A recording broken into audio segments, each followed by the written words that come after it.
Hi అండి. ఇవాళ ఇంట్లో చిన్న అకేషన్, అదే మా వెడ్డింగ్ యానివర్సరీ ఉంది. దానికోసమని సమ్మర్ కదండి, దానికి ప్లెజెంట్గా ఉంటుందనేసి కస్టర్డ్ స్వీట్ ప్లాన్ చేసుకున్నాము. మోస్ట్లీ సమ్మర్స్లో మేము కస్టర్డ్ స్వీటే ప్రిఫర్ చేస్తాము.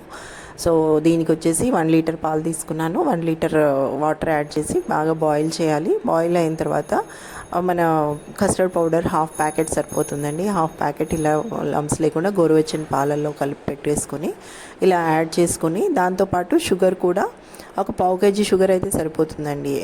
అంటే డిపెండ్స్, మీకు ఇంకా స్వీట్నెస్ ఎక్కువ కావాలంటే ఎక్కువ యాడ్ చేసుకోండి. అండ్ షుగర్ ఇది రెండు మిక్స్ చేసి బాగా కలిపాక చల్లగా కానిచ్చి ఫ్రిడ్జ్లో పెట్టాలి. ఒక 2 అవర్స్, కొంచెం చల్లగా అయ్యాక 2 అవర్స్ ఫ్రిడ్జ్లో పెట్టాను. తర్వాత ఫ్రూట్స్ కట్ చేసి వేసుకున్నాను. ఈరోజు బనానా అవాయిడ్ చేసామండి. యాపిల్ అండ్ మ్యాంగోస్ కొంచెం క్వాంటిటీ ఎక్కువ వాడాము. సమ్మర్ కదా, బాగుంది, టేస్టీగా ఉంది, కలర్ఫుల్ అండ్ చాలా అండి. అంటే ఎంత తిన్నా కూడా సమ్మర్లో ఏ స్వీట్ తిన్నా బాగుంటుంది.